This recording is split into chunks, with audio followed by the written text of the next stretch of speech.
Selamat pagi Bapak Ibu dan saudara-saudaraku, apa kabar pagi ini? Semoga kita semua telah bangun dengan sehat dan semangat.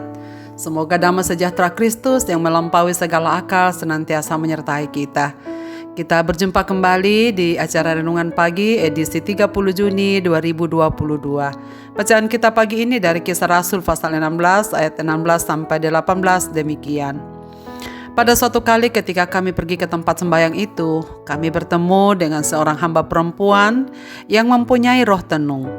Dengan tenungan-tenungannya, tuan-tuannya memperoleh penghasilan besar. Ia mengikuti Paulus dan kami dari belakang sambil berseru, katanya, "Orang-orang ini adalah hamba Allah yang maha tinggi. Mereka memberitakan kepadamu jalan kepada keselamatan." Hal itu dilakukannya beberapa hari lamanya. Tetapi ketika Paulus tidak tahan lagi akan gangguan itu, ia berpaling dan berkata kepada roh itu, "Demi nama Yesus Kristus, aku menyuruh engkau keluar dari perempuan ini." Seketika itu juga keluarlah roh itu. Kuasa iblis berbalut meninggikan Allah. Saudara-saudara, kemarin kita telah mendengar bagaimana pelayanan perdana Paulus di daerah Eropa membuahkan hasil yang manis.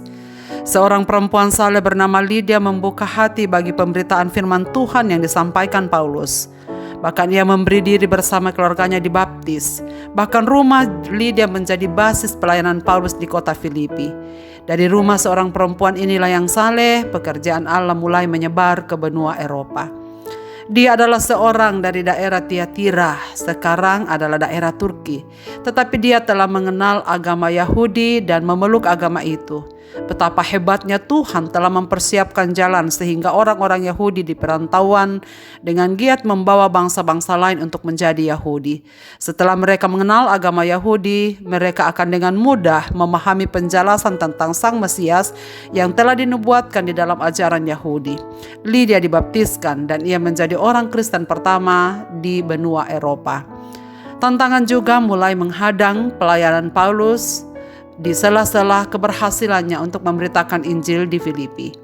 Tantangan itu datang dari seorang hamba perempuan yang memiliki roh tenung dan berhari-hari mengganggu dan mengambil keuntungan dari pelayanan Paulus.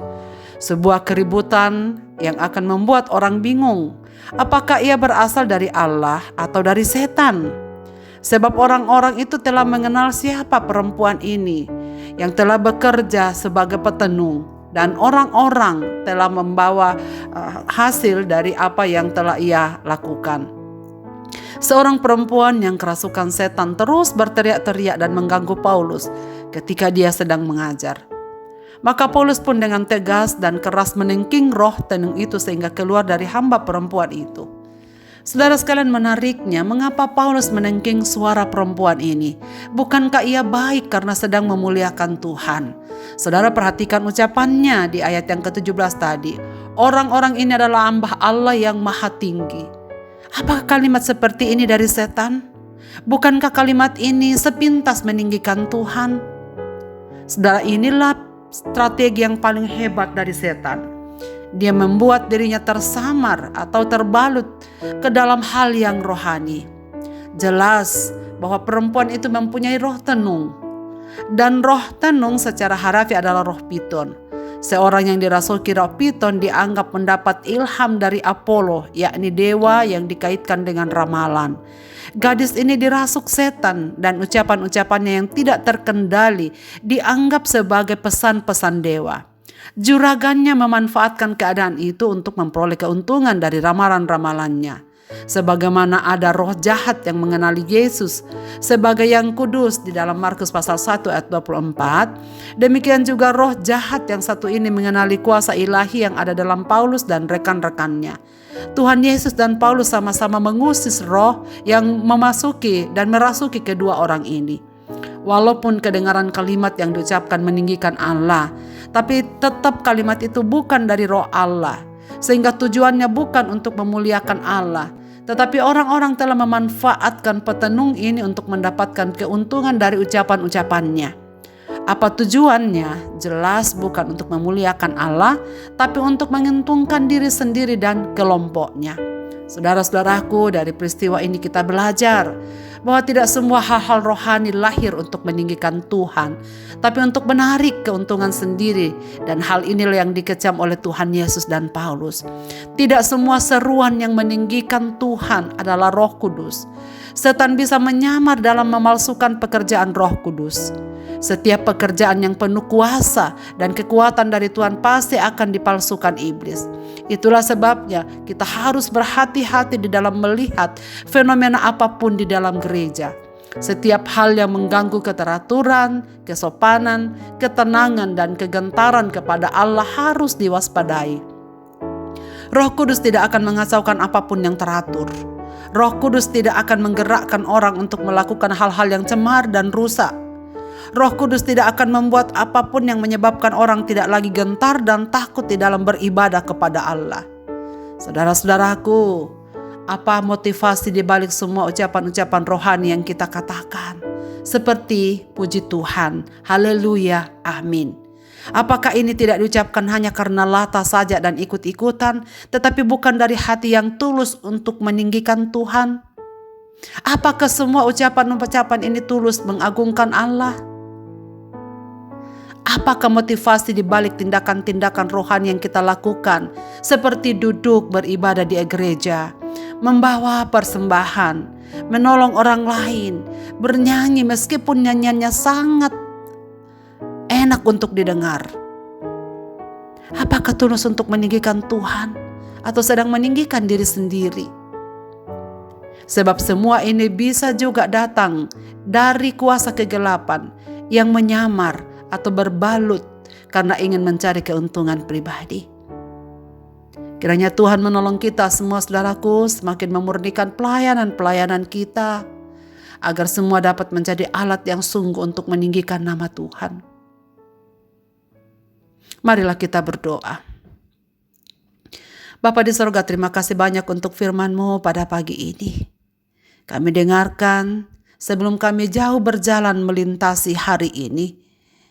Kami berdoa kepadamu Bapa, kuatkan kami supaya segenap pelayanan-pelayanan atas nama Tuhan yang kami lakukan sungguh-sungguh tulus dari hati kami untuk meninggikan dan memuliakan Dikau. Kiranya Tuhan menolong kami untuk mewaspadai pelayanan-pelayanan rohani yang sesungguhnya berasal dari kuasa kegelapan yang berbalutkan kuasa rohani untuk meninggikan Tuhan, tetapi sesungguhnya bukan yang tulus untuk meninggikan Allah. Kiranya Tuhan memimpin kami supaya kami mewaspadai segala kuasa iblis berbalut meninggikan Allah di sekitar kehidupan, pekerjaan, penyembahan, dan pelayanan-pelayanan kami. Pada pagi ini ya Bapa, kami serahkan diri dalam tangan-Mu. Biarlah Tuhan mengoreksi hidup kami, supaya segala perkataan, perbuatan, bahkan isi hati kami murni hanya satu tujuan, menyenangkan Tuhan, memuliakan Engkau. Segenap pelayanan-pelayanan yang kami buat di hari ini, biarlah hanya untuk hormat dan kemuliaan bagi nama-Mu saja ya Tuhan. Segenap pendengar renungan pagi ini dimanapun mereka berada, biarlah kami semua hidup untuk Engkau di hari ini. Kami memuliakan Dikau. Dan kami sungguh menyerahkan diri dalam tangan-Mu, sebab tidak ada sesuatu pun yang baik yang dapat kami kerjakan kalau Tuhan tidak beserta dengan kami. Itulah sebabnya Bapa, kami serahkan diri dalam tangan-Mu. Berkati segenap pekerjaan kami di hari ini, berkati segenap tugas dan tanggung jawab kami, pelayanan-pelayanan kami. Dan umat-umat-Mu yang sedang bergumul dengan kesehatan mereka, Bapa sembuhkan. Mereka yang sedang bergumul dengan sakit penyakit yang mereka hadapi, biarlah Bapa sendiri yang memberikan ketenangan jiwa untuk berharap kepadamu. Kepada mereka yang sedih, Tuhan hiburkan. Kepada mereka yang sedang berjuang untuk masa depan mereka, Bapa yang menolong dan menopang. Kepada mereka yang sedang bersusah hati untuk bergumul dengan kedagingan-kedagingan mereka, Bapa tolonglah mereka supaya mereka berkemenangan di dalam pimpinan Roh Kudus saja. Lalu ke dalam tangan-Mu Bapa, kami serahkan apapun yang akan kami buat di sepanjang hari ini. Sertai kami Bapa, anak-anak-Mu ini. Kami berseru dalam Yesus Kristus Tuhan dan Juru Selamat kami. Amin. Selamat beraktivitas Bapak, Ibu, dan saudara-saudaraku. Tuhan Yesus memberkati kita dengan firman ini.